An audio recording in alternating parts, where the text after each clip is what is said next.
thank you all for coming out. This is exactly what I wanted to see, that we all came out here because of our concerns about our lake and about our water system and that kind of thing. And that's what's the most important thing, is we want the best water we can get, but Lake Springfield's more than that to us, and it's a jewel for us. And so we need to make our feelings known, and hopefully we can come to a good resolution. So with that, I want to turn it over to the mayor for a minute.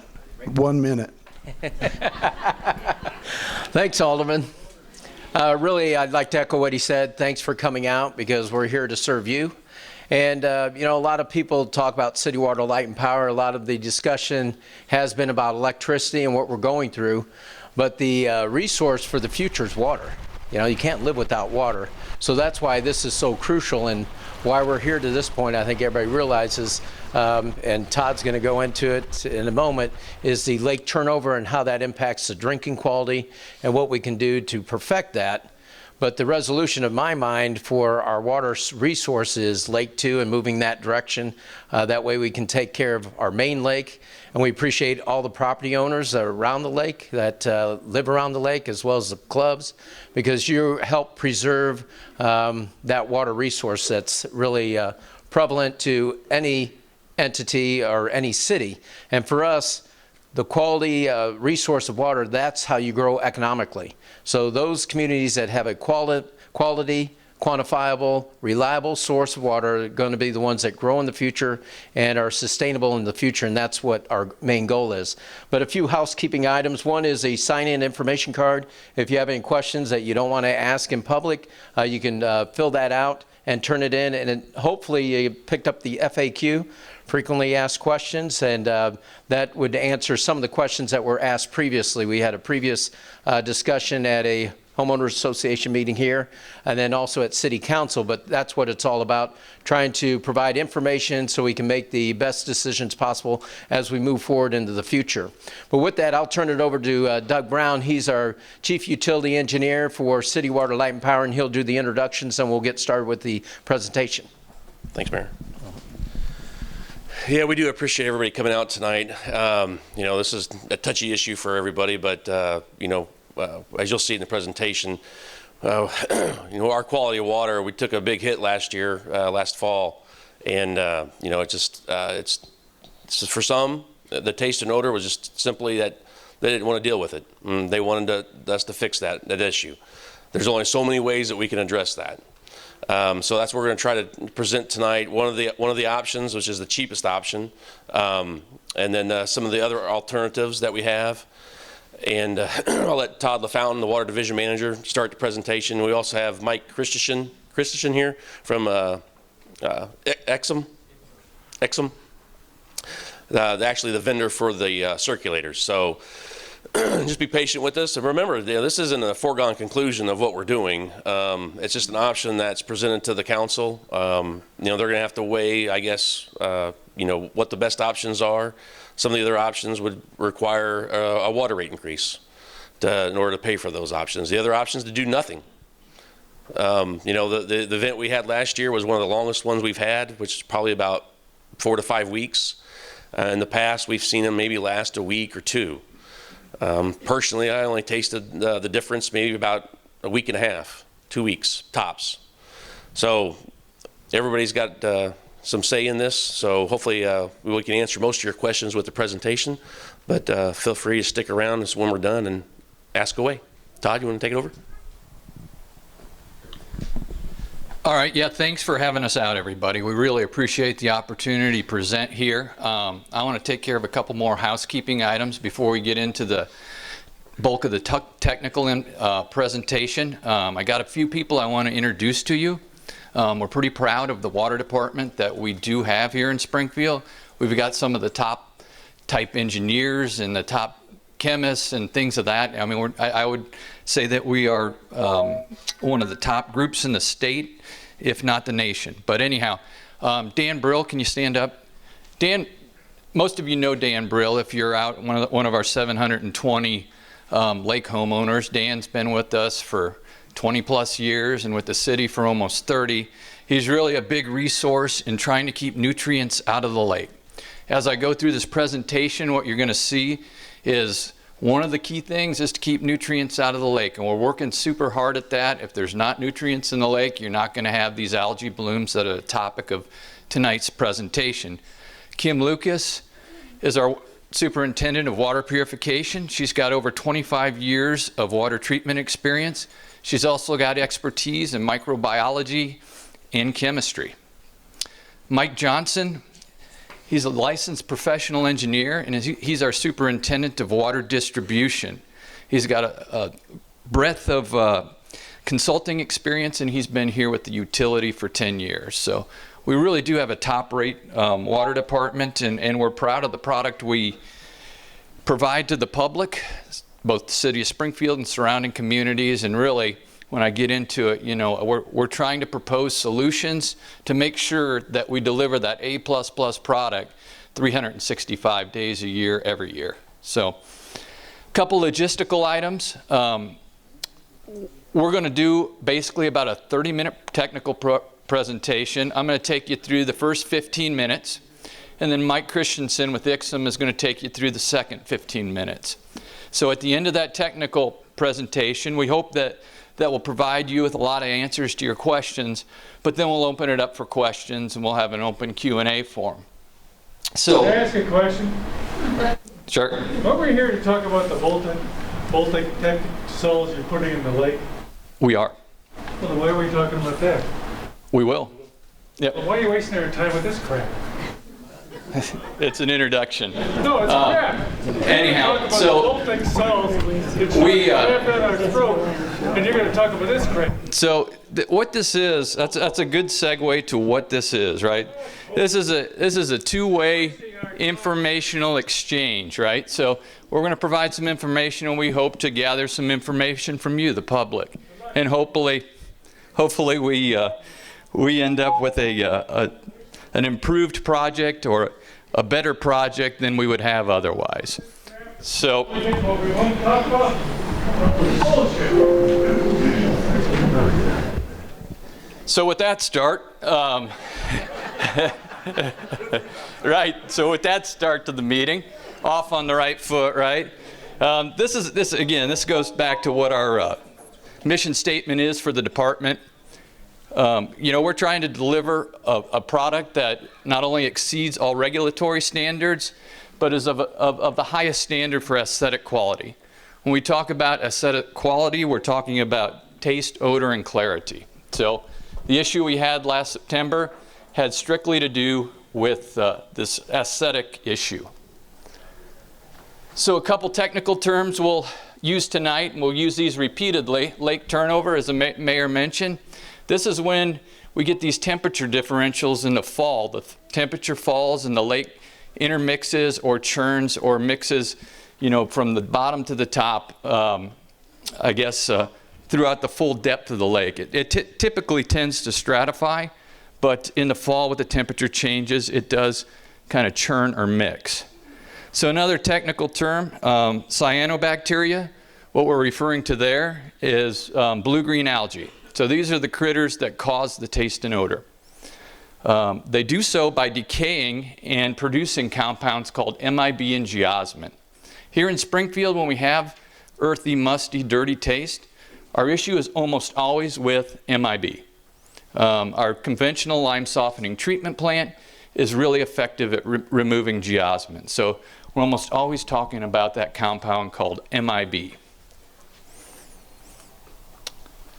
So this is why we're all here, right? So last September, and it was a month plus, a little bit in August and a little bit in October, but it was about a month-long taste and odor run. It was of particular intensity and duration that was, I guess, it was the worst that I've seen since I've been here with the utility, and I've been here 28 years.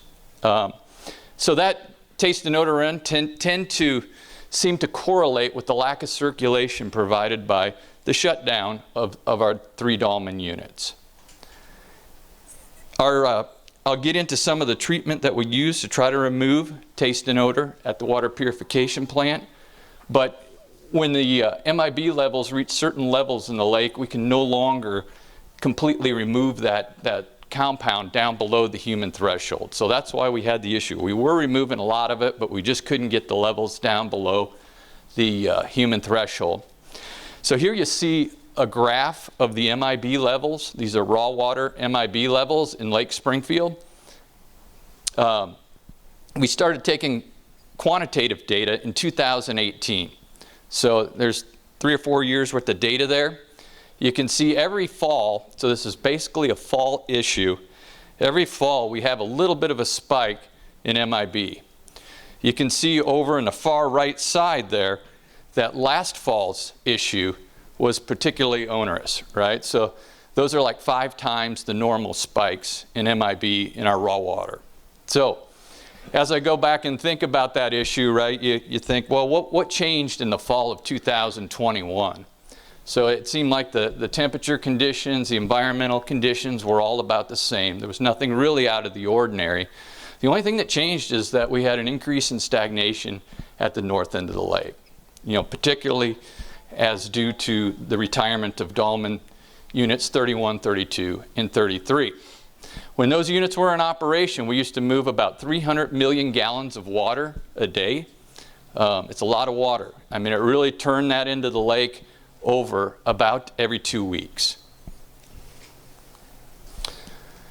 So again, going back to what caused the issue, right? So it was this MIB, and not everybody, I guess, tasted this issue, right? This is something that depends upon your sensitivity, your taste sensitivity. So the human threshold, I haven't known anybody to taste this below what's called 10 nanograms per liter in quantitative terms. That's a nanogram per liter is equivalent to 1 grain of sand in an Olympic-sized swimming pool. So we're talking very minor amounts of this. But some people can taste it at that threshold. I personally can't taste it till you get to 30, 40, 50 nanograms per liter. And that's where we are floating at with our finished water product, is in that range. So some people might say, well, there was no issue last fall, and there may not have been to that particular person, but to the person next to you with more sensitive taste, there may have been a big issue. So how big was the issue? We took 103, I guess what you would call formal complaints. So these are people that called in and formally logged a complaint throughout the month of September. So there was also a bunch of banter on social media and other places, and we don't include that in this list, but it was a fairly big run of taste and odor, and certainly as far as our mission statement goes, we were not fulfilling a piece of that mission statement. So a lot of times I get the question, well, all right, you've got an MIB issue in the lake, right, caused by blue-green algae. What are you doing about it? You're a treatment plant, right? So the answer to that is we were doing everything we could with the infrastructure we have in place today. So we're always out doing best management practices. This is Dan again. He's out there with his group working in the watershed all year long, currently implementing 3 big grants out there, trying to keep nutrients out of the lake. Again, if we can keep the nutrients out of the lake, the algae don't have food to grow, there is no taste and odor issue. So during one of these events, when we're in the middle of a blue-green algae run, Kim's group will go out to our intake structure. So that is a multi-leveled structure. We can pull water in from a variety of elevations. We'll go out and we'll take samples at the different elevations, and we'll chase the best tasting water or the best quality raw water that we can find. So we're constantly going back up and down the full depth of the intake structure, trying to get the best quality water or best starting point. So also we're feeding a ton of this carbon, powdered activated carbon. So what happens here is a process of absorption. So the MIB geosmin, they find these pores and they get absorbed into the carbon settles out in our clarifiers. So we're feeding probably 20 times our normal amount during these taste and odor runs. So not only are we feeding a lot of carbon, we're feeding the best carbon we can find nationally. So we do a national search for the best product with our water at treating for MIB. And so we purchase the best product regardless of price, trying to maximize MIB removal. But it's not 100%. About all you can get is about 85% out of this carbon application, even with the best product. So what else are we doing? We're flushing, right? We're moving lots of water. When we find that we've got better water behind the water that we've just treated in terms of a taste and odor, we'll get rid of. We'll waste water in the distribution system to try to shorten the duration of these taste and odor runs. So in summary, we're doing everything we can, right? We've got some skilled individuals. We're doing absolutely everything we can to minimize or eliminate these taste and odor runs. But at a certain point, we just don't have enough tools in the toolbox to, if the MIB level in the lake gets so high, to completely eliminate them. So that's where this proposal came from, right? These are the lake circulators. So if a gentleman would have hanged around, we would have got there, right? So what do these things do, right? So they improve your starting point. So if we can start with MIB levels that are well under 100, we can treat the water and bring it down below the threshold, the human threshold for taste. So they do that by improving the ecology of the lake. It's that same circulation that we saw at Alderman. We're doing it, they do it more scientifically. We're moving a little less water with these things, but we're moving it smarter, right? So the proposal here is for 13 of these things, that they would move about 200 million gallons a day. Compared to the 300 million gallons that we would move through the Alderman plant, we think that would be just as effective as having the old units running. So the circulation, it's got a multifaceted approach to, I guess, minimizing MIB and geosmin and blue-green algae runs, and Michael have a better description of that. But the algae doesn't like moving water. So that's one of the big components of these units. So in some cases, some utilities have seen lower in treatment costs, right? You can feed less carbon because your starting point's a lot better. So it is a proven technology. Have been used in over 450 lakes. About 200 of those lakes have been in front of water treatment plants. But then that leaves 250 lakes where these have been installed because the lake owners have wanted to improve their raw water quality. I mean, they're not using it for drinking or anything like that, just for recreation purposes and other reasons. They wanted an improvement in their lake raw water quality. So they are environmentally friendly, right? They operate off solar, so there's no big electric costs. They're quick to implement. You just tow these out in place, and you can move them. If they become a problem in one location, you can move them to a less problematic location. And we do have the funding in place to execute this option through the ARPA funding. So that's one-time funding that we could utilize for this particular project. So there you see in the yellow dots, those are the 13 units that are proposed. If you can't see this on this slide, there is a poster board in the back there that has this exact same information.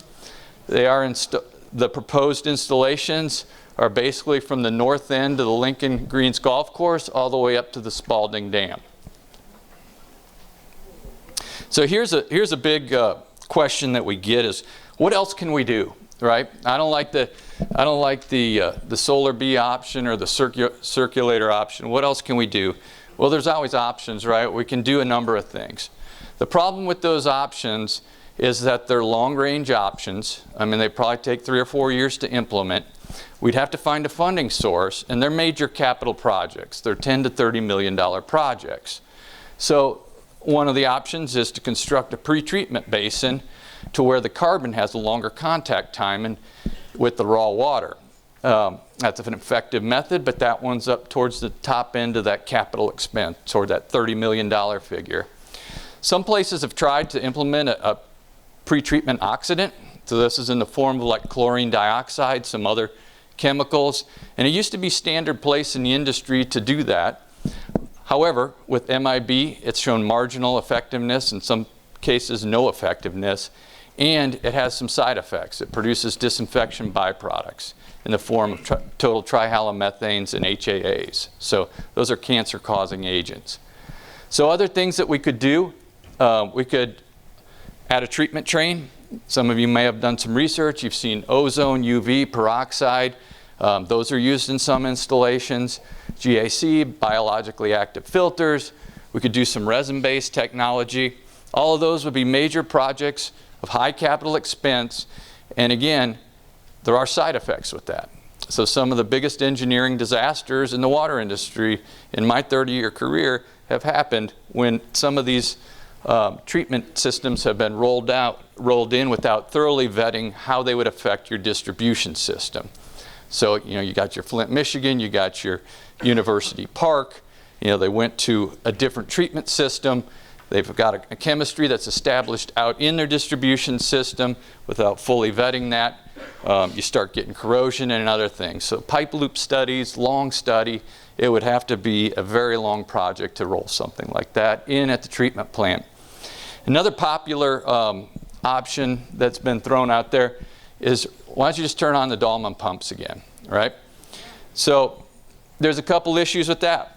Well, probably the primary one is it wouldn't be nearly as effective as it once was without the thermal load of that was taken away in the cooling water. So it would be a short circuit mixing where we drew from the bottom and we basically dumped that on the top of the lake, and that would just kind of find its way back to the bottom because it would be the cooler water. So the theory there, or the thought there that could cause issues, is that we would bring nutrients from the bottom and possibly seed the algae blooms at the top of the lake under that scenario. So another big issue is cost. To run those pumps alone, the electricity cost would be $1 million a year. So that's double what we're proposing as a capital cost for these solar bees. That ordinance is for a $530,000 purchase of these 13 units. The other big issue is permitting. We're not even sure that that is long-term feasible to receive an NPDES permit to use those pumps long-term. So other than that, as Doug said, right, there's another option. There's an option to do nothing. This isn't a health issue. It is an aesthetics issue. But, consumers' confidence in your water supply and the product you're providing when it has an off taste, it is difficult to overcome. It certainly is a big hurdle, and it's certainly contrary to our mission statement in trying to provide the A++ product to our 165,000 customers. So with that, we'll be around for questions later, but I'm going to hand it over to Mike with IXOM. He's going to go through the nuts and bolts of the devices themselves. All right, good evening. Happy to be here. My name is Mike Christensen. I come from Minnesota, and I've been working for this company for about 20 years. I have been involved in several projects similar to this and other type of projects, and I will say that this group of people that you have working for you are very professional. And I'm not just saying that because they're working with me. They've done an outstanding job, and we've worked with a lot of companies or cities over the years. So the reason why I get called for projects like this is, number one is cyanotoxins, blue-green algae, taste and odor, which we're talking about tonight, loss of property value when we're dealing with homeowners associations, and then the loss of recreation use, due to blue-green algae and all the toxins, and I'm sure you've all read about, what they can do to dogs and so on. So lake circulation is not new. As you know, the power plant has been doing the circulation, so it's really not new. Lake managers have been promoting it for nearly 30 years. In 2001, the solar bees were developed, and they've been a proven and consistent circulation equipment, and they offer the unique features of being solar powered and the ability to adjust the depth, which is a really big thing in mixing for circulation for a lake. We are in 450 lakes and over 200 treatment plants across the country. We have 1,000 solar bees. This would be a bigger breakdown of where they're installed in lakes. So I have a video, and it's on our website, but I think after visiting with the staff, we really felt that it would be good to play that. It's about 3 minutes long. How does a solar bee circulate a lake? Hopefully this video will help you understand a little bit better the flow patterns created by Solar Bee circulation equipment for cyanobacteria control. And it all starts with a lake.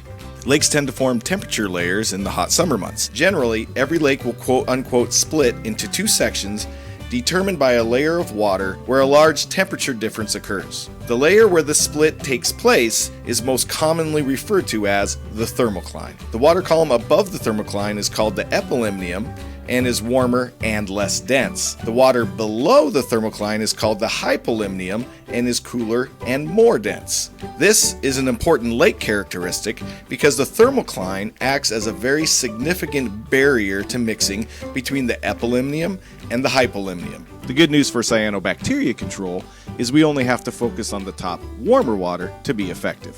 But being aware and mindful of the thermocline is important when setting the Solar Bee intake. So let's start circulating. You'll see the Solar Bee intake is set just above the thermocline. As the machine begins operation, it starts to pull water from longer and longer distances at the depth where the intake is set. The water enters the intake traveling about 1 foot per second, and once it reaches the surface, the distribution dish starts to direct long distance near laminar flow radially away from the Solar Bee. This is known as direct flow. Once direct flow is established, the induced flow patterns begin to take shape. A portion of the induced flow will travel upward along the machine but outside the draft tube and meet up with the direct flow near the surface, again traveling long distances. Other induced flow is created throughout the water column as water is circulated to and from the Solar Bee machine. The total flow, direct and induced, makes for a very efficient mix throughout the epilimnetic water column. So the Solar Bee is it's an updraft, high volume pump that's bringing water and distributing over the surface. And the reason why we can do it with solar energy is because of the pumping mechanism. It only has nearly about 1 inch of lift, but it causes all the induced flow that you need to get the circulation.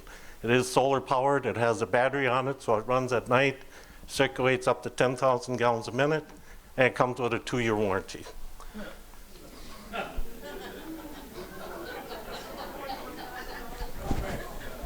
We'll take 5.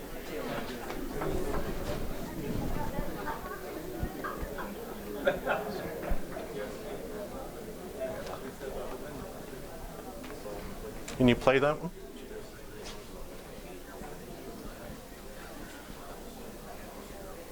Is there another one? Or did I?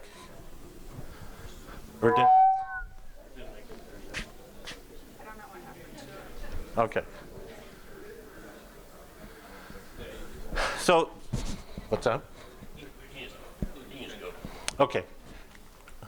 So it does epilimnetic circulation, meaning above the thermocline, like the video said.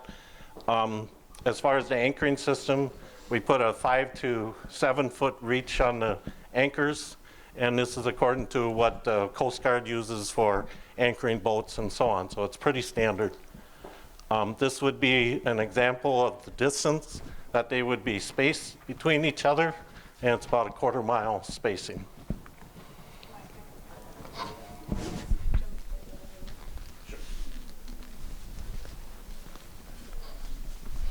So we have another video that will show, it gives a little more explanation.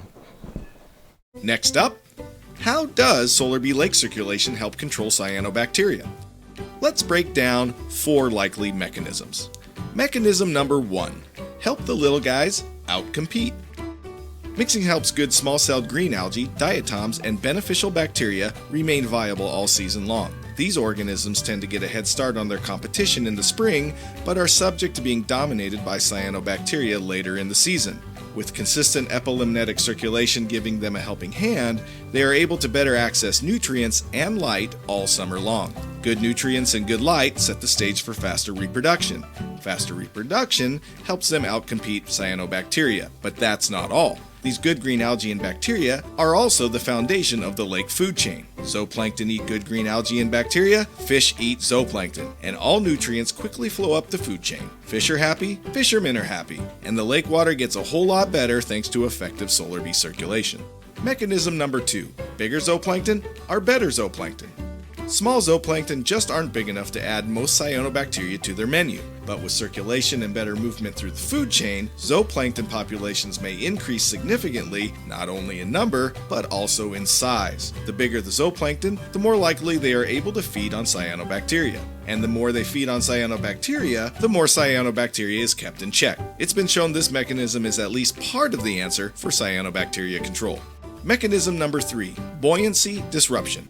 Cyanobacteria can adjust their buoyancy to move within the water column. This adjustment is pretty slow, taking place over hours. This little buoyancy adaptation also means they can purposefully go up near the surface in the daytime to receive sunlight and back down at night to access nutrients. All the while, green algae and bacteria must patiently wait for their meal to pass them by. However, when cyanobacteria are pulled through the solar bee, they are popped up to the surface much faster and moved much farther than they can naturally, and they may get trapped in the surface film of the lake. Once trapped and unprotected by depth, UV radiation from the sun can kill them off. So solar bee circulation could be killing a certain number of cyanobacteria every day, thus preventing summertime cyanobacteria blooms. Mechanism number 4, cyanobacteria call in sick. Believe it or not, there are pathogenic viruses and bacteria called cyanophages that target cyanobacteria specifically, and it's estimated about 30% of cyanobacteria are normally killed by these cyanophages. Cyanophages are already in the lake, generally located here and there in certain areas at certain depths, just doing their thing. But once circulation starts, the chances of cyanobacteria-cyanophage interaction increases dramatically.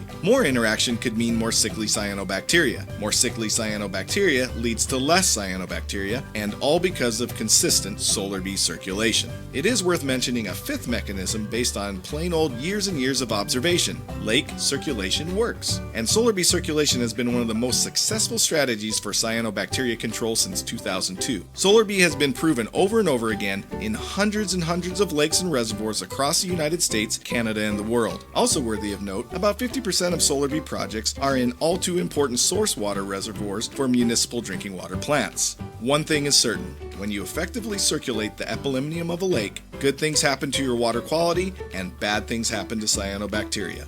And however these control mechanisms work together, we know the result is better lake water for everyone to use and enjoy. So that's a review of what you could see online if you want to look at it, but it gives a pretty quick overview as far as. I'm not going to go through this because this was covered in I am going to go through a couple of case studies. One is just south of here at Otter Lake. They have had solar bees since 2006, have installed them, and they had a huge taste and odor issue. And since then, has pretty much, they improved the water quality. MIB and jasmine has been drastically reduced. Blue-green algae blooms are less intense, and the equipment has been working very well for them. That would be their comments. Another one is in Georgia, where they installed 12 units in front of a drinking water plant.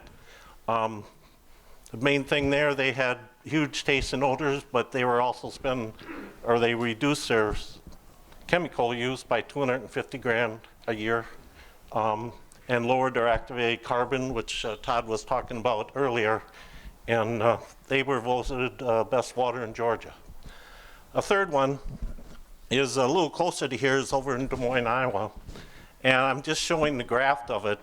They installed in 2006, and this is a graph of cells per milliliter of cyanobacteria. And the first, if you can't see it, the first one way over to the left was 2005, and the numbers that they counted. And then 2006 and 7 and 8, the numbers drastically reduced. And then in 2009, they had a storm go through and took off one of the hoses off one of the machines, and they didn't realize it right away. And they saw their numbers increase. They repaired it, and the next year they saw improvement again. So this is the outcome that we most likely see in most of the drinking water. It isn't total elimination, but it gets it down to a manageable level so that the water plant personnel can deal with it.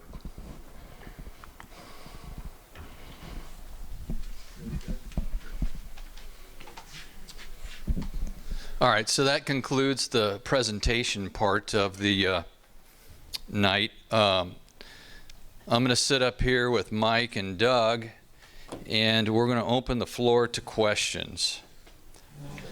I guess, are we going to call these in order? All right. Well, we had some cards here. We were going to work through those systematically, but go ahead. Yes, I'm Mark Egan. I live on the lake, and I've fished out here all my life. I'm familiar with Otter Lake, but was he talking about the Otter Lake just outside of Springfield here? He is. Okay. They've had those clarifiers, and to my mind, they've made no difference in the clarity of water. I don't know about the bacteria load, but a couple questions I got is when you're talking about how far this water disperses, you said it disperses far. How far does it disperse?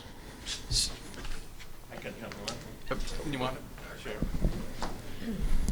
So through the studies and what we've done over the 20 years since we've been installing these, we've done studies with DNRs and other regulatory agencies that have looked at this.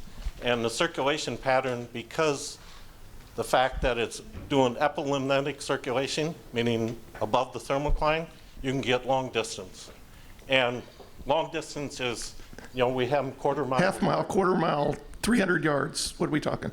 Yeah, they're quarter mile apart. So halfway in between is about the distance that it's going to affect. So they go 1/8 mile, Pardon? Yeah. approximately. So it's affecting that. I mean, we don't say that it's going to totally circulate that distance, but we see when they're spaced that far that they make a difference.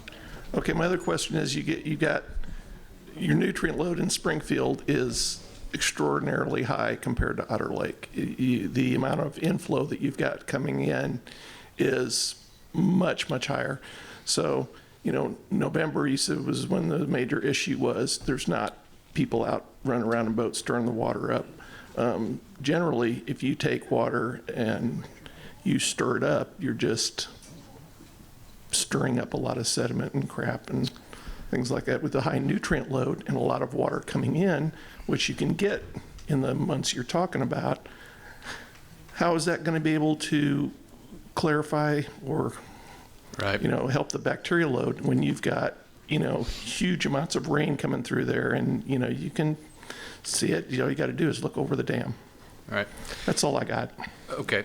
Well, a couple things on that. So the nutrient load is probably pretty similar to Otter Lake. You know, the flow volume that's going through is much different, obviously. It's a much bigger watershed that feeds Lake Springfield. But the nutrient load, the numbers I've seen from the data they've shared with me, so these are parts per million of phosphorus, parts per million of nitrates, are much higher.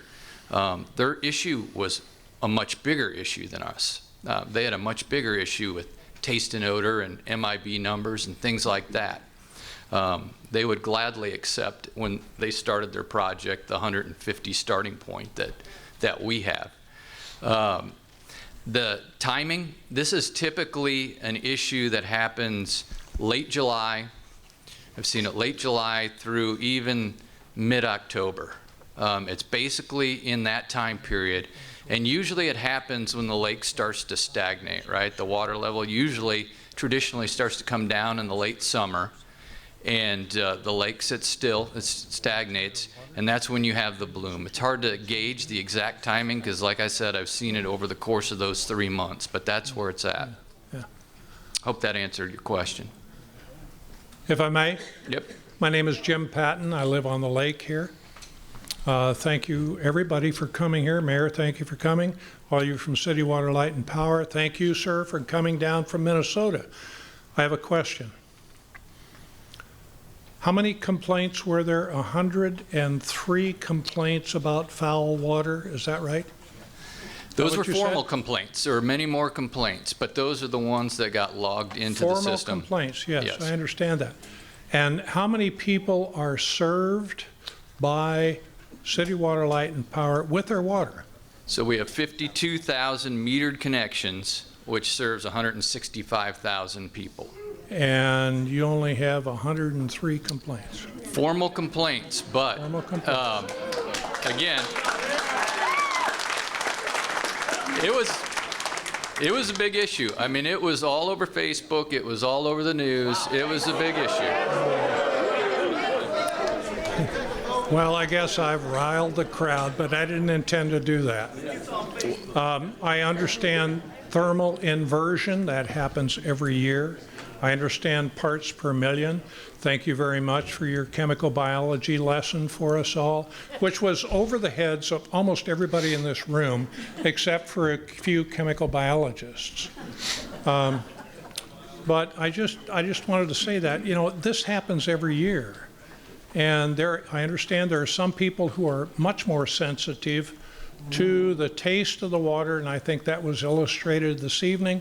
But it seems like you talk about a grain of sand as being that number of people that are that sensitive. I'm sorry. And just, I guess, just to follow one up. other thing. Yeah, go ahead. When we finally get down to these things that get in the water, how many skiers, boats, and everything are going to hit these? Right.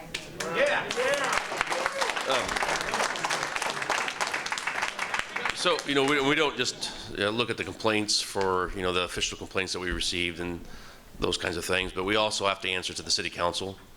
The aldermen that sit on the city council, some were very vocal on the issue that something needed to be done. So, you know, They live on the lake? we answer to the city council, the elected officials. We have to respond somehow, some way. Again, there's an option to do nothing, but we're not the decision makers on that. Okay. What about natural turnover? If you could come up to the mic. Yep. Go ahead. Hi. Kim Hodgson. I live down at the far end of the lake and been here 35 years or so. I had a comment and a question. Mr. Patton more or less made my comment, but I'll put some numbers to that. If you've got 50,000 or so metered connections and you had 104 official complaints, that's less than 0.25%. To me, that's not really a problem. That's my comment. My question is, I listened to or watched the tape of the city council meeting from the beginning of February when this was discussed. And some of the information that came out there was that these things have an expected lifespan of 25 years or so, yet the city is getting refurbished units, and I applaud them for trying to save money there, refurbished units that have only been used for 2 years. Why did they get turned back in after 2 years? Yeah, there's a good explanation of that. Mike would be the best person to address that. Yeah, thank you for that question. These machines were part of a study that was put forth by the North Carolina legislature, and they wanted to put them in Jordan Lake and do a full study on a number of different things. Part of it was for algae, but there were fish studies and a number of other things. So it was set up as a temporary demonstration, and that's all the longer they wanted them. And again, Kim, I get your perspective on 103 formal complaints versus, I mean, you would expect one complaint per household is probably the max you get out of 52,000 customers. But I mean, there were lots and lots. I mean, the magnitude of complaints is not captured in that 103 number.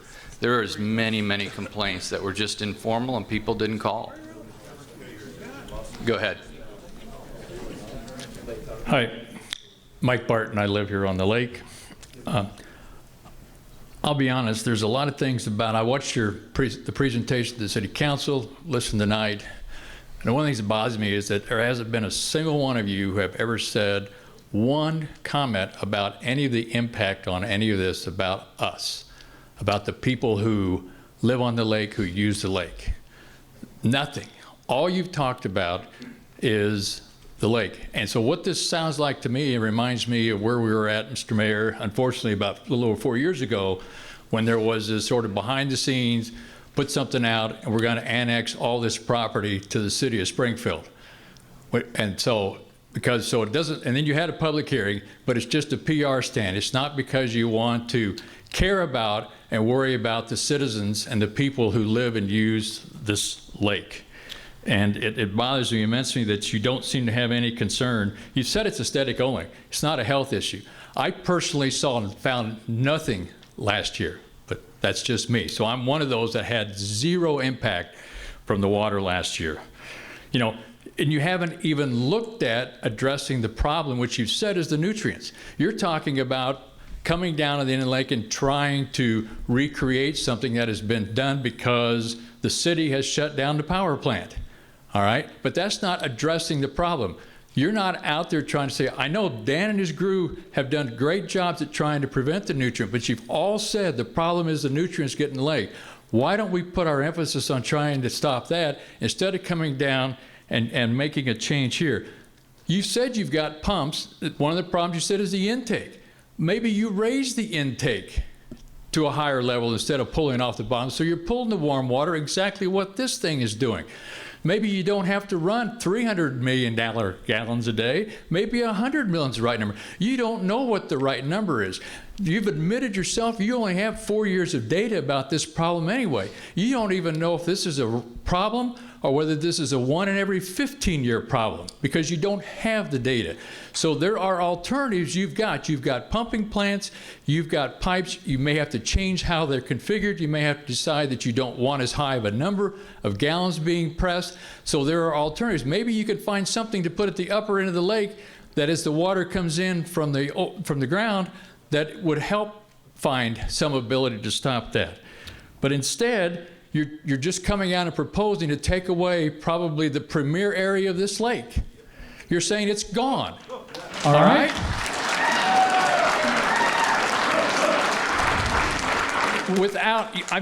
Do you know how many boat stickers are sold by this city every year? Do you know how many people live that you're affecting? Do you know how many club owners you are affecting on all this? Because when you look at that map of these 13 things, and you said they're tethered, they're going to go 600 feet in each one. So that means they're floating all around. That end of the lake is done. You might as well quit trying to, I don't know how you're going to get to the clubs and get back because they're floating around. You can't ski, you can't tube, you can't recreate in any of that area. All right? I expect pretty soon you're going to be putting up a great big sign that says danger ahead, attractive nuisance, do not pass, or you're going to make it a no-wake zone so you can only go 5 miles an hour. That's probably coming. Do you have your list there? I have to go all the way back. I'd like to address some of those, but let me. I got just a couple more, and then I'll finish. Okay. All right. And so I just don't understand why, out of all of this, the owners and the impact on us and everybody else is not a factor, because you're still not addressing any of the problem, doing anything. It's my thought that you've studied for over 20 years Hunter Lake. So maybe we just ought to start a 20-year study of how to address this problem. Can I, do you have those all itemized on your list, sir? Would you mind providing me your list so I can remember all the different points? I mean, it's a lot. Well, let's start with the ones I do remember. So as far as being tethered and coming up in a radius, you know, what each unit would affect, we could go with a 2-to-1 chain length. So we're talking about these things floating in a 30 or so foot diameter, right? So they're not swimming 600 feet, right? They're kind of in a fixed area, albeit not completely fixed. We got to let them float a little bit with the different lake elevations, right? So when the lake comes up, they've got to be able to float, they've got to be able to absorb the waves, things of that nature. I would disagree with, trying to do this behind the scenes. I think this public meeting and us sitting up here answering questions is evidence that we're trying to be forthright with this. I'm not sitting here saying this is a magic solution either. I'm not sitting here saying, we will never have another issue with taste and odor with these things. And Mike won't say that either. We're trying to be transparent here. But again, you have to understand our mission statement and the vitality of our community depends on us providing the highest quality of drinking water that we can provide. I think, one of the things you say is like, well, we're degrading the lake. A lot of these places, again, 200 of these went in front of water plant intakes. So to improve the starting point for the water treatment plant. 250 of these units are out there, or installations, there's 1,000 units, are out there simply because they improved the quality, the water quality of the reservoir. So some communities, a lot of communities, have put these in as an enhancement to their lake, not as a detriment. And again, I get it, there's a floating 16-foot diameter metal object out there. I get it, and you don't want that. I get that, and I understand it. But keep in mind, 16-foot diameter metal object, 13 of them in about a 1,500 to 2,000 acre area. There's not that many acres dead into the lake. I'd say there's close to 1,500. You said 15,000. No, there's only 4,000 in the lake. That's right. So, yeah. But again, you can't recreate in that area. You're done Well, you because they're can't. floating, they're tethering. So you've lost that, and then that forces all the rest of the boats to go to the rest of the lake, and you can't. And again, you haven't addressed any of the problem. And I don't know. Have you ever seen? Maybe you haven't seen a lake lease. I can't do anything on my property without this city's approval, all right? That's and correct. for over 100 years, this city has provided anybody who wants to use this lake the ability to go out there and use this whole lake. I don't think it's in your correct fiduciary duty that you can suddenly just go in and say to all these people who have invested millions of dollars around this lake, now you're going to lose a fourth of the lake. It's just gone. You can't take that away. And again, I can't. You're right. I don't have the authority to do that. What I can do is propose some solutions to problems. The only thing, again, this is a two-way informational exchange tonight.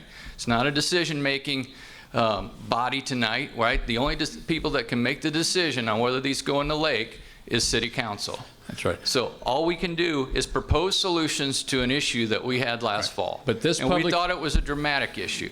And out in the watershed, you're right, the nutrients. Dan's group, we're managing 3 grants for millions of dollars out there trying to keep nutrients out of the lake. That is a multi-decade process. That is slow going to try to get the farmers on board and try to move forward with that. But we've got award after award for trying to implement those solutions as well. We're trying to hit it from every direction. We really are. I get that. But at the last meeting, if that man over there, Mr. Redpath, had not said that we want to have a public hearing, that wasn't going to happen. That happened at the last meeting. That was right there in the minutes, and I saw that itself. So this was not going to happen. This was not planned. It came out of the fact later. Well, I disagree with that because the mayor at the very first, at the annual homeowners meeting, said we will have a public meeting. He said those words. Yeah. So. Did you not, Mayor? All right. All right. Thank you. Yeah, I just kind of want to follow too in general, on the Dolman pumps. Those power plants aren't going to stay there forever. We're going to try to be demoing those. If we can keep the funds healthy in the electric fund, we got a lot of other environmental issues that we have to take care of with the ash ponds. But one of the goals is to demo those plants. We can't leave them forever. We have Lakeside Power Plant we need to demo. We have the Dolman Power Plants 31, 32, and 33. And with that demo, those pumps will not be usable. So it's not a long-term solution. It can last maybe 5 years or 10 years if they're even viable. Again, the permitting issues, I don't think they'll get permitted for it. There's some very strong regulations with intakes that we didn't have to do with the retirement of the units. So, it governs, fish kill. It's a huge issue with intakes. The environmental regulations that they do, they attack every angle to close coal-fired power plants. They've succeeded in 3. So, we'll do what we can to keep Unit 4 on as a side note, but the Dolman pumps, I don't see that being viable, but we will conclude them in the study that we're going to do, looking at all the options, is what Todd was talking about. So, and that's a good point. I don't think I drove that particular point home well enough, but coinciding with this, we are trying to get an RFP out and have a national level engineering firm come in and look at some of the solutions we've already come up with, get a fresh set of eyes on this, and recommend some solutions. However, as you saw from some of the slides, all those solutions are much more expensive and will take a long time to implement. So, we'll be 2, 3, 4 years down the road before we could implement something like that. Go ahead. Yes, sir. Greg Dawson. I've lived on the lake for 13 years now. How many lakes are in the United States? I don't have that number. Do you, Mike? You don't? So, but how many lakes are you in? I'm sorry? How many lakes are you guys in currently? The 450 lakes these are deployed in, yes. So I don't know how many lakes there are in the United States. 2 million maybe? Why are you only in that many lakes? Right. So, and again, so. Are lakes the worst out of all these lakes in the United States? No, I would say that's not accurate, no. How many people here do you think we should do this? Raise a hand. Do you have another we question, should. sir? Greg? No, I don't, sir. I just. Okay. All right. Thank you very much. You want to take notes or something? No. Hi. Go ahead, sir. My name's John. I born and raised here in Springfield. Grew up at the lake.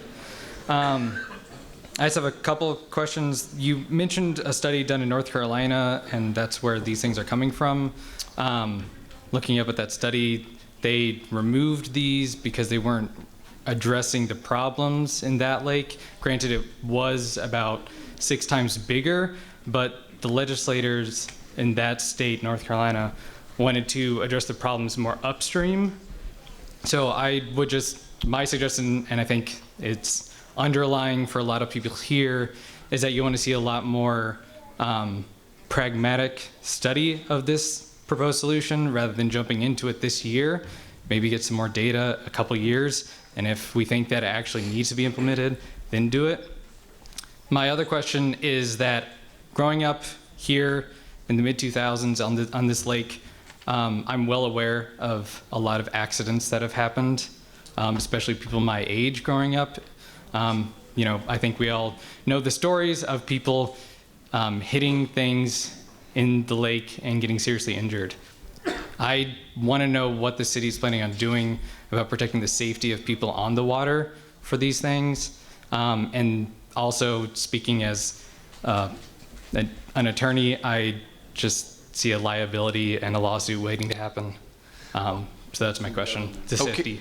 All right, so the case study in North Carolina and then the safety surrounding the units. All right, I'm going to let Mike talk about the case study. So the case study down there, I mean, it wasn't my project, but it really was a group of legislators working with communities to study what circulation would do. And they contacted us. We gave them a proposal to put the units in, and we fully expected to get them back. But we wanted to be part of the study. Just like, you talk about getting study and figure out what's going on. That's what they were doing. And they elected to look at different points in the lake and move on. One of the comments earlier, the gentleman had, about, affecting the nutrients, addressing the nutrients going into the lake. To our knowledge, and we've been following this for 20-some years or more, there's never been a lake that has been improved and doesn't have blue-green algae issues by doing nutrient reduction. That just hasn't happened in the US that we know of. Now, there's a lot of people trying, and we fully support that, and we think it should be continuously done. But we don't know of any lake that has been totally fixed because of taking care of the nutrients because they haven't been able to do it. So in the safety is a concern. Mike shared with me in his memory with these 450 installations, the number of times he remembers an accident of significant, and I think he can recall 2 issues. You want to share those 2 issues? Sure.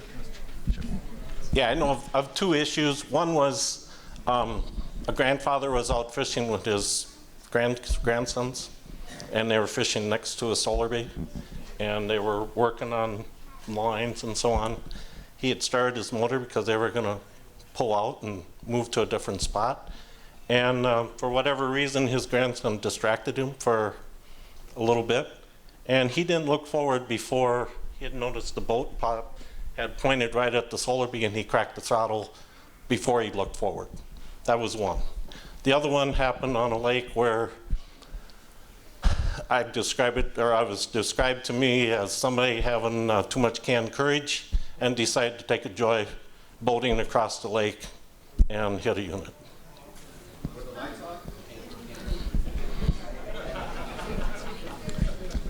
So, and keep in mind that's out of 1,000 installation, he remembers 2. I mean, it's a relative, it's no different than missing a boat dock, a buoy, anything like that. It's just relatively stationary, another boat. You're out in the middle. Yeah.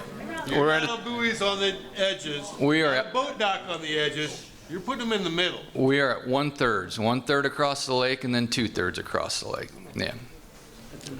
Okay. That's the middle. Ma'am?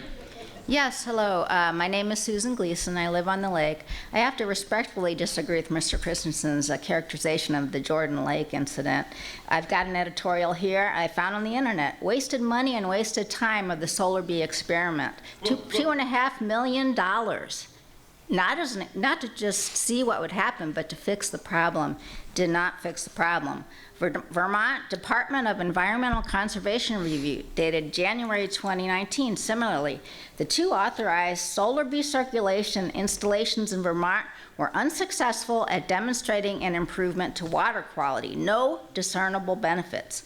In 2007, a Consensus Lake in New York solar bee pilot test, the measured effects of solar bee units did not meet the criteria for success originally stipulated by the Solar Bee Working Group. It is concluded that this technology is not effective for improving lakes impaired with water quality conditions. So efficacy, I don't think it's been shown. Mr. Christensen, you're a very nice person, but you are a salesman. 2,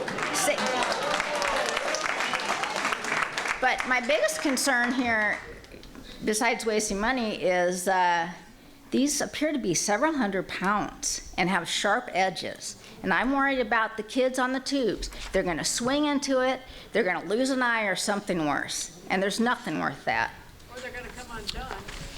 Okay, Mike, you want to address some of these case studies?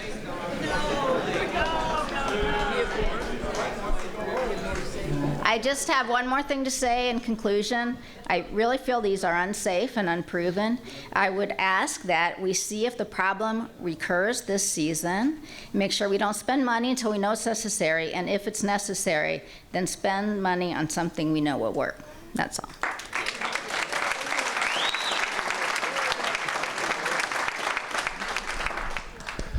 So as far as case studies, I mean, that's what they are. And as far as, is every project going to work? Nope. And we've been through it. What you've listed there is what, 3 or 4 projects, and we have 450 that have worked. And you know, we're not going to be effective every single time. And like I've told Todd, and he's said it here tonight, this is not a silver bullet.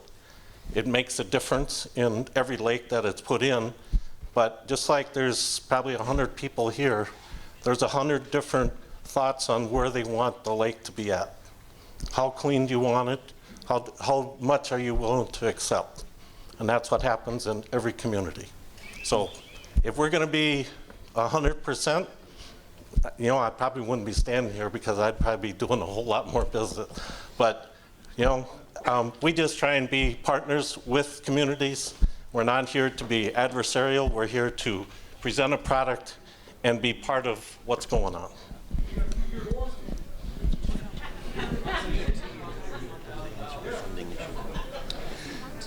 So we want to answer some of the questions that were turned in by the cards. Can I finish? Can I have my turn real quick since I've been standing here real quick? Sure. This won't take me long. Yep.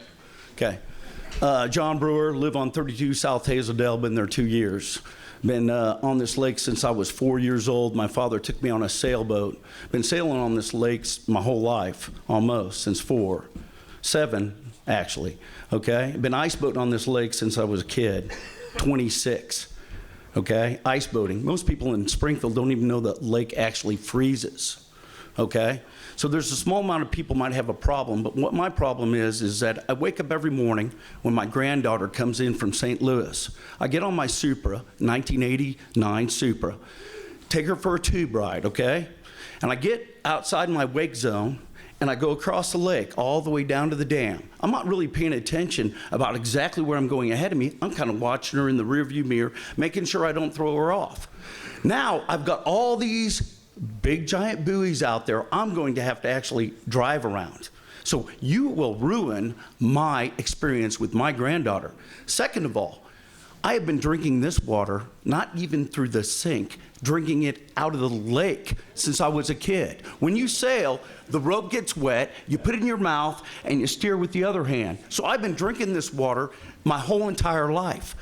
My granddaughter squirts me with a squirt gun, drink the water out of there. I've been on a lily pad with her, rolling around, having a great time. Drink the water. I haven't died yet. And no one out of the 102 people that you say have bad tasting water have not died, right? Not had any problems, no sickness, like leptospirosis when you guys have all the deer that poop and all the horse farms that are on the end of the lake that all the water flows in from here, right? That big triathlon you had that everybody got sick from, remember that? I do. Okay, so you're worried. I'm trying to ski in the deep end, trying to stay away from the shallow end because it's got lepto in it, right? On top of it, then you guys screw the whole entire lake up by putting a bunch of steel walls up, and I can't even ski in half the lake because of that, okay? And you can ask Mike Barton. He lives in the roughest part of the lake. On Saturday and Sunday, he can barely park his boat. Ask Joe Laundrigan, right over there. He can barely park his boat in there because all the waves, we call it the washing machine effect, because all the steel walls, okay? Third of all, you guys can't even maintain your no-wake buoys. They don't have a reef. It's the biggest joke I have. I'm gonna hit, how many buoys I'm gonna hit tonight? Because you guys can't even maintain your buoys. They don't have reflectors on them. So how are you gonna maintain $580,000 worth of equipment on a lake? Do you know how many inches of ice we had on this lake this year? How many ice? How many, do you guys know? Do you even have a boat? Do you guys boat at all? Any of these people sitting here, do they boat? We had 9.5 inches on the lake. I skated from my house down to firefighters. I skated all winter long. Had a great time. You're ruining something that I'm a part of. And you're worried about water? I drink it all the time. But so anyway. I do appreciate your comments. I do. You do? No, you don't. I do. No, you don't. Yeah, I do. No, you don't. Okay, so let me go to another question. Bear with me just a second. We had a question on the card, boat registration going up. No, these would be ARPA funded. So who's paying for it? Again, it would be grant money. And it says no wake zone. And I think I alluded to earlier, they'd be placed at a thirds across the lake. Some may end up in no wake zone, some would not. Go ahead. All right, I'm just going to spare you with the history of who I am and what the lake is to me, because I can tell by the eye roll that you really don't care. I guess my question is to you with your buy here, pay here sales pitch about it's going to be the best capita and it'll cost this compared to this and that. So after this 2-year warranty for something that's going to cost in between $500,000 and $580,000, after that 2-year warranty is done, how much is maintenance? If something breaks, who pays for it? Is it people that live on the lake, the taxpayers, people with the boats, people at the clubs? I mean, we already have enough clubs struggling to stay afloat. Who's responsible for all these costs? The maintenance. If something breaks, if a boater breaks something out there, I mean, if you break it down, if there's 13 out there and it's $530,000 to $580,000, that's over $40,000 per one unit. Who's responsible for those costs? So after a 2-year period, they would be fully the responsibility of CWLP in the city. There is a program that Mike offers through his company. It's called the Beekeeper Program. For what I'd call a nominal amount compared to the original installation, they would maintain the units for that annual fee. So there would be.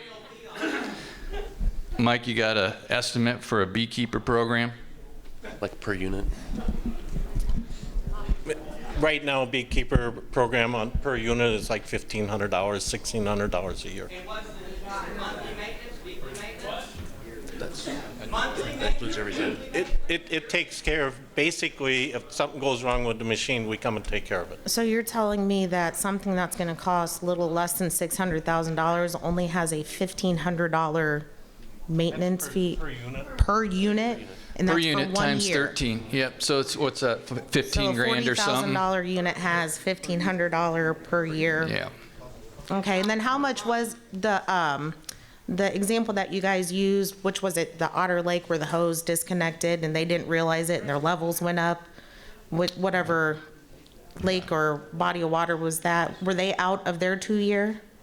No, they elected not to, and we went there and repaired it.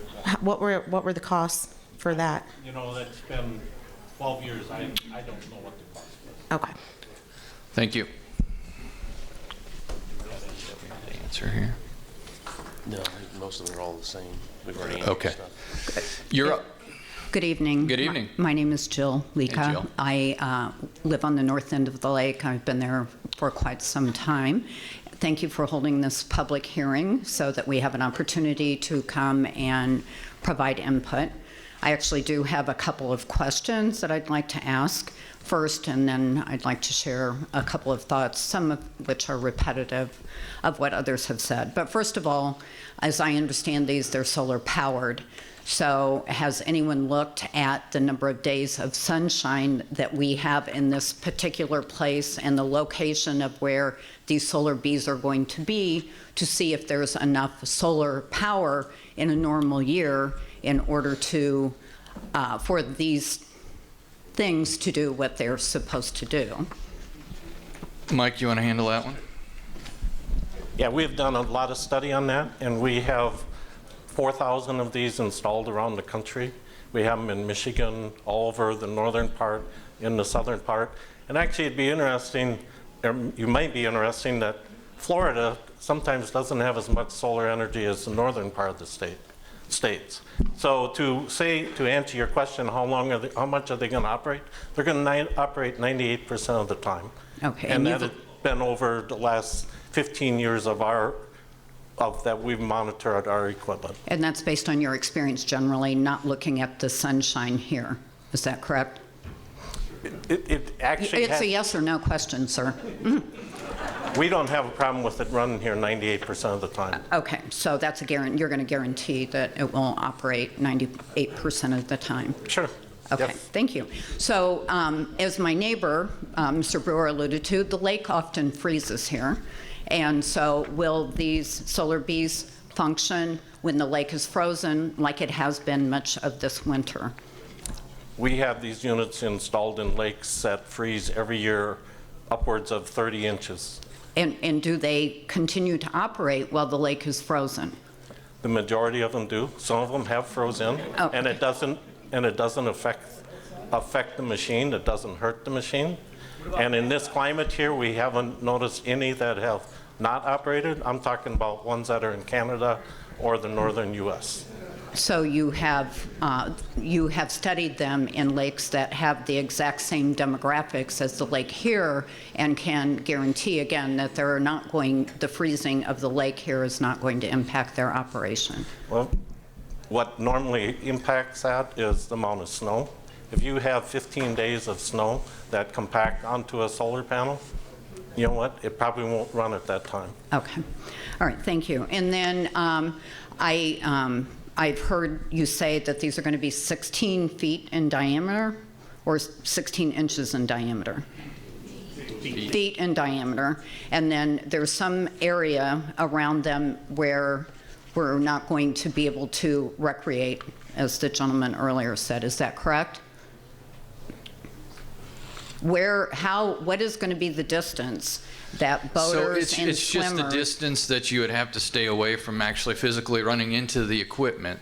He makes a couple different versions. One's for low wake lakes, and then he makes one that's for a recreational based application that has larger buoys and can handle the waves that are created through the recreation activities. Is the intent of the city and this is something you haven't addressed. I mean, you've addressed the 100 complaints, and with all due respect, I heard you say that you've had many more, but frankly, I'm shocked that if you've had more, you didn't document those, because frankly, if they're not documented, it's like they didn't happen. So you are very concerned about these 100 people that seem to have some kind of hypersensitivity to the water taste.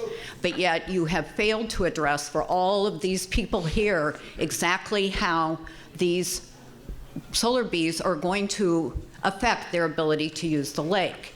And that's true in terms of swimmers, boaters, kayakers, or anyone else, putting aside the homeowners. I happen to do all of that. And my question about the solar bees is, are they going to be lighted? And are they going to be lighted and blinking at night? And so are all the homeowners going to be looking at these blinking lights like the folks in the country now have to do when it comes to the wind towers? They do come equipped with beacons that are programmed to whatever navigational blinking you want them to, I guess, display. So yes, they will be lighted at night? Oh yeah, they have to be. Okay, Right. so anybody that lives on the lake on the north end is going to have these blinking lights to look at night. That's going to be their view as opposed to the beautiful, serene lake. Is that what I understand? There would be 13 intermittent blinking lights, yes. Okay. So I guess in closing, I would say I appreciate your mission. Every part of the city has a mission. The police department has a mission. They don't always operate perfectly. Sometimes they're a little slow getting to us. The fire department has a mission. The electric department has a mission. We've all suffered through the pandemic. Things are not perfect. And so, you know, the water may not be perfect either. I appreciate you wanting to make it perfect, but I think you have to do an analysis, and you have to balance the interests not only of those 100 people, but the 700 and some people that live on the lake, plus the thousands that come and enjoy this lake. And you need to maybe go back to the drawing board and look at it. Thank you for your comments. What time is that? So do we have anybody else other than the two that are standing that would like to speak? All right. So we're going to have to be quick. We're getting near the end here. So is this it? Anybody else want to? All right. As long as it's a different issue, too. Yeah, and please make sure if it's a different issue so we can get to all the issues that are out there. Go ahead, sir. My name is Jeff Hunt. I live on the lake, and I'm a banker here in town and lived here all my life. My concern, I guess, as a banker, which is my fault, but it's is the economic viability of the lake and the city as a whole. I mean, we as homeowners, you know, we have our concerns. There's some are selfish, some are concerns about what the viability of the recreational ability of the lake is and all that. But obviously, the lake is a resource that is for everyone in the community and everyone that's served by the water that it provides. So I guess my question is, what is we've talked about the 104 complaints or whatever. This is probably a question for the alderman and the mayor. What is the impact been from these? I mean, we generally have a really good water quality. The people we have do a great job. It's awesome, better than most anywhere. Thank you. I appreciate that, but do we need? Are we the Lexus of water? Do we need, perfection? I don't know, relentless pursuit. And again, go ahead. Sorry, go ahead. Yeah, I mean, we're striving to provide an A++ product like 365 days a year, every year, for sure. I mean, that's our goal. Okay. There were, again, so like Doug said, I mean, we have a council to answer to, a mayor to answer to, a variety of people, and it was a real issue to them. Therefore, it's a real issue to us. Those 103 calls, again, those were formal calls that were made to Mike's water distribution office and logged at that location. So the calls, the talking back and forth, does a water taste, off, this, that, and the other?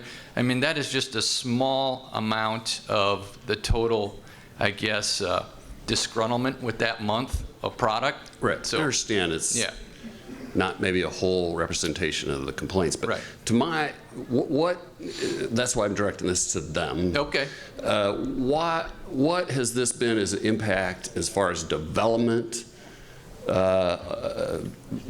new ventures looking at the city? Has this been an issue? Has water quality been an issue for the city of Springfield? Are we hampering our development? Are we causing a problem with the people who are main users of the water now? Here's how I'll answer it. I used to be in banking as well, and you have compliance with banking, and there's some that are A++, and that's nice to have, but what's the right balance? Because you can be at a different level and be satisfactory.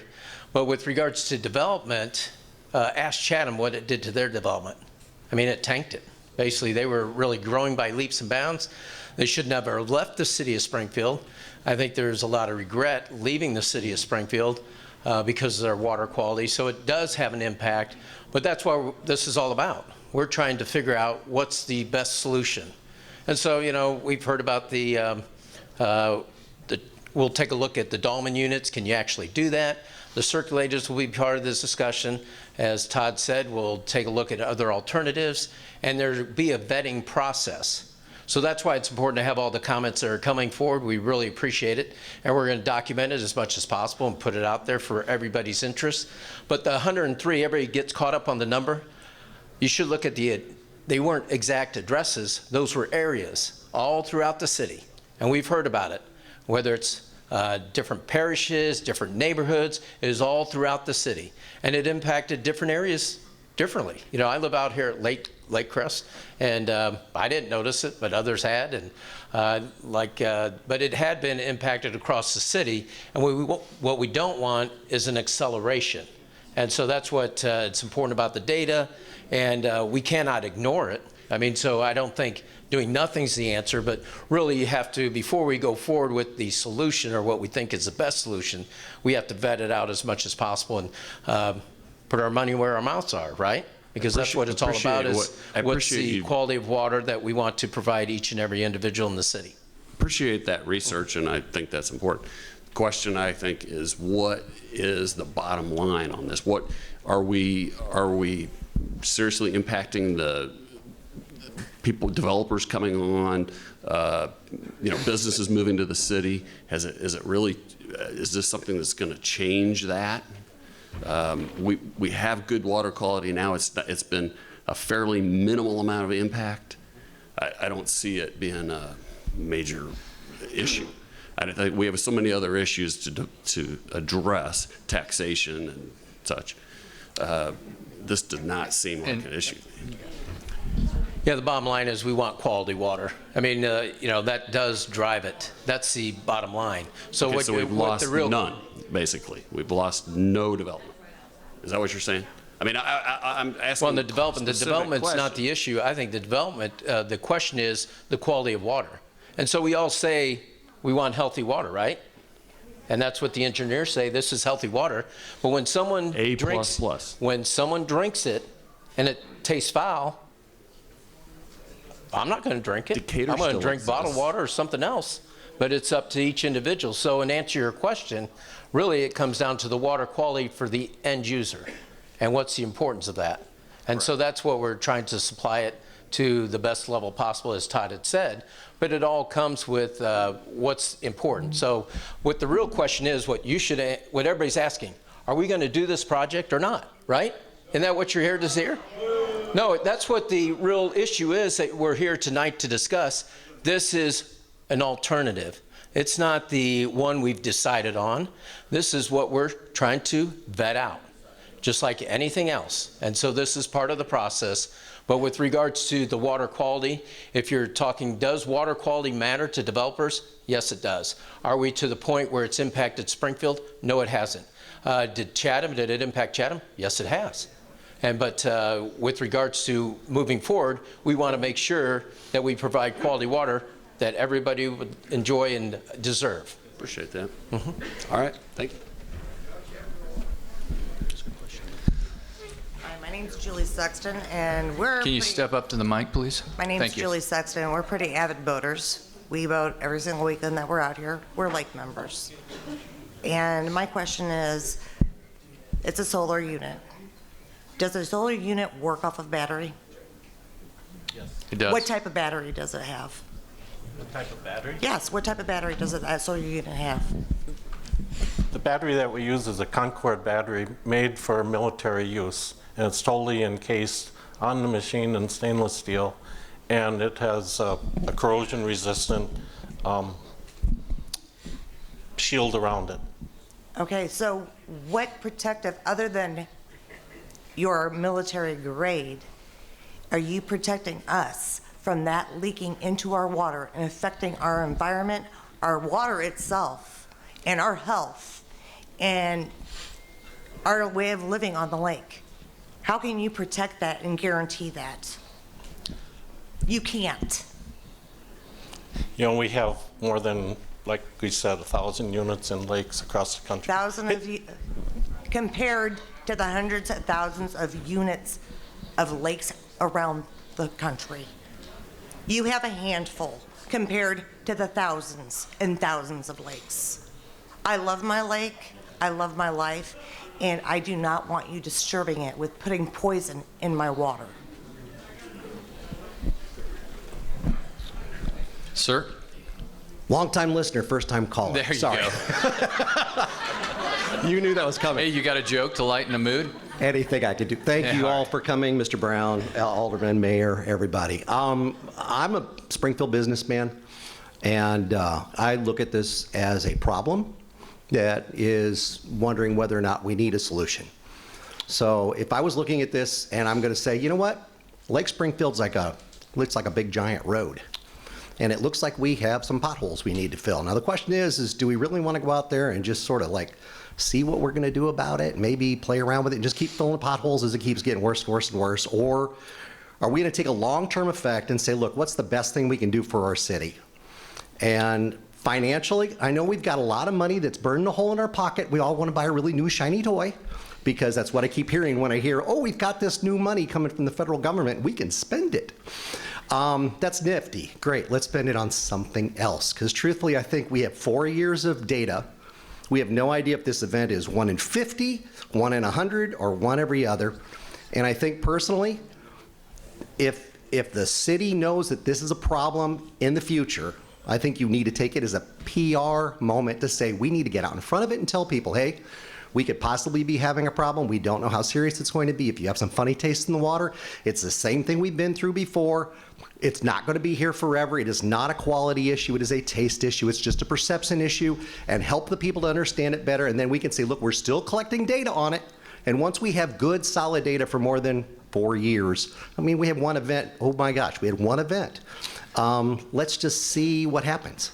And I'm kind of one of those people who are going to say, I vote to let it go for right now, and not because it's emotional and not because I'm worried about the batteries, because, you know, every boat in this whole lake has a battery in it, so I'm not even worried about things like that. And I look at 13 new objects out there. Hey, we got a fishing event out there. I got 13 new boats out there. You know what? They're not tethered and they're not got blinking lights on. I really don't want to look at one of those stupid blinking lights either. But I'm looking at it from a real business aspect. Hey, do we really want to spend this money just because we got it? If it's not going to solve our problem, even 100%, even 5 or 10%, we don't know. We're not sure. So the one thing it will do, it will improve raw water quality. I mean, at the intake, I mean, we're confident of that with the data that we've been provided and what we've done our own research on. I mean, the science is there. It will improve the raw water quality. But the science I'm sorry, but the science you don't have is what the water quality will be in the future. Well, that's true. So and then that's the big concern, right? So we've got many years of qualitative data just based on what we've seen. You know, there's algae blooms every July through whatever October. There'll be a bloom in there. There has been every year, right? And And we've had But- Africanized algae, which are itchy, right, but yeah. so what? But anyhow, there's an algae bloom, but none have we seen that have been of this magnitude for this duration. So, I mean, we could do nothing, right? That is an option. That is absolutely an option. It is not, MIB is not regulated by the US EPA or the IEPA. I mean, I think I've made that clear. That it's not a health-related issue. But anyhow, you get out there and you look at that data and you look at the stagnation we had last year, right? And it's worse this year. It'll be worse next year. I mean, we'll have years and years of stagnation at that end of the lake. So our concern is to get out in front of it and try to be proactive. This could be a solution, or at least a partial solution, for any type of package that we roll together. Many utilities roll together things kind of in a, I guess you'd call it a layered approach, right? So they have some of these solar bees, they feed carbon, maybe they do UV, ozone, right? I mean, it's a layered approach because no one approach is foolproof. So, and then just in brief, I think we did, Amber worked really hard last September trying to do exactly what you said, get out in front of this and try to, display and convey that this is just not a health-related issue. It's an inconvenience at this point. I think we did exactly what you were referring to there, and we'll continue to do that if we have issues. But it's just at times it's just not enough, right? Well, and I'm looking, when you're saying that we had data where it was worse last year and it's worse this year, didn't look like it was that bad last year on the data that was up there. And so my thought is that what if we drop one of these wonderful units in and we have 5 years where the data wouldn't have been bad. We just say, oh, look at the solar bees are working great, except for we didn't really have a situation anyway. It was just a wash of money. That's just my biggest concern. Do I really want to risk $500,000 or whatever the numbers are going to be plus $1,500 a year per unit, which is pretty reasonable. And that's just my thought. I get it. Yep. Thank you very much. So Rich Burning will be our last question of the night, but go right ahead. Good evening. I'm Bill Reynolds. I manage the boat dock on the west side of town, so I have a vested interest in boaters. And a lot of the people in this room right now are our customers. And a member of the club here at the Firefighters Club. Appreciate the Alderman, Mayor, and the board for attending. Some of my questions have been answered while standing in line, but one of the questions that I have is, has anybody taken into consideration the increased traffic on the south end of the lake based on the restricted recreation on the north end of the lake? One thing that I think that would need to be addressed. And from the understanding of 105 or 104, 103 formal complaints that were posed on the water taste and quality, what I understand from that is that to the crowd that's here, is that if 103 formal complaints can produce a expenditure or a recommended expenditure of nearly $600,000, if the people in the room right here would reach out to your alderman and put formal complaints of spending that money, it would probably go just as far, if not farther. Thank you, sir.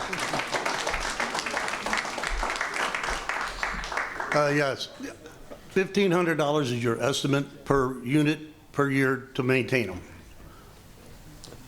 Yeah, that's what Mike said. Pumps wear out, the bearings, everything else. Are these sealed units to where they're not going to get any oil or grease into the lake from when these bearings burn up and everything else? I mean, I've worked construction and mechanics all my life, and everything breaks down. These machines do have bearings on them. They're not in a bath, an oil bath. They have a brushless motor, so they got the rare earth magnet to them, so there's no brushes, so there's no brush debris getting into the water. The motor is designed to last 25 years. We have designed to last 25 years? We have units out there today that are 20 years old. But what happens when you have a major catastrophe? Because it happens. Yes, it does. You can't say it does not. I'm not saying it doesn't. And, what are these things actually going to end up costing us instead of $500,000 10 years down the road when they're obsolete. You can't get parts for them anymore. Nobody manufactures parts for them anymore. Are we going to have to go out and spend another $1 million or $2 million because everything's going to go up? Are we going to have to go out and spend all that money again on something that might work? We've been in this business for 20 years and been manufacturing these for 20 years. We don't expect to quit. Yeah. All right, Rich, let's wrap it up. Hi, I'm Rich Burning, and someone passed me a note on the way. So we'll ask that question first before I ask the second one. But do they make noise? No noise. No noise. No. All right. We talk about 300, and I'm all for water quality, and I'll let you know, for the gentleman that said most of us don't understand the microbiology of the lake, and I thank all of you that really are into it every day. And I did get my microbiology book out and prepped up on a little bit on this, besides taking a look at what the PowerPoints were. The 300 million gallons per day of interaction that goes on now, and the 13 are going to give us 200. Was there a reason you scaled back from 300 to 200? So yeah, so there is no circulation now. 300 million gallons a day was at the height of the Dolman 31, 32, 33 units running. So all that has ceased. So, you know, of course, Dolman 4 uses finished drinking water and a cooling tower for its cooling source. So there is no circulation pattern as a result of the running of Dolman 4. The 200 million gallons a day, again, it's 2/3 of what we did mix at that end at our peak, but it is a more strategic mixing. The Dolman mixing just happened by chance, right? Because those units were running all those years. There's a little more science based on this. We think we can get away with 200 million gallons a day and achieve maybe even a better end result than we could with the Dolman units all running. And Mike's company, what they like to do is try to calculate a 30-day water supply and be able to influence an area of the lake that includes a 30-day supply of water. And so that's where the 13 units came from. So we think we can change the ecology sufficiently enough in that 30 days, so by the time it makes it to the intake structure, it will be a much better raw water quality. Okay, somewhere along my pickup of rumors, and that's what I'm going to say it is, but there was some talk about these placements were going all the way south to Lindsay Bridge, and there were going to be 32 of them. Now, where'd that come from? That I don't know. There were early versions of this way back when that did include units. They were a little different circulators all the way back to Lindsay Bridge. The current design and this proposal has always been 13. And I have used the Lindsay Bridge to Spalding Dam. I've thrown that out there to give the general location, but they do not go as far south as Lindsay Bridge. They stop at the southern end of the Lincoln Greens Golf Course. And the last question, I really am all for collecting data and getting a good analysis. What always bothers me about going into a solution and saying, well, it's just not quite working, we just got to add more. I worry about that. Right. I wish we had more data. I pushed for more data for years, right? And I was finally able to start analyzing for MIB and geosmin in 2018. Why do utilities not have more data when it comes to blue-green algae? Because it's not regulated and it's expensive. So again, we're trying to go above and beyond and try to grab hold of this issue before it becomes a bigger issue for the community. Thank you for all what you do, but I think we need to collect more data, Todd. That's where I'm at. Yep. Thanks for your comments, Rich.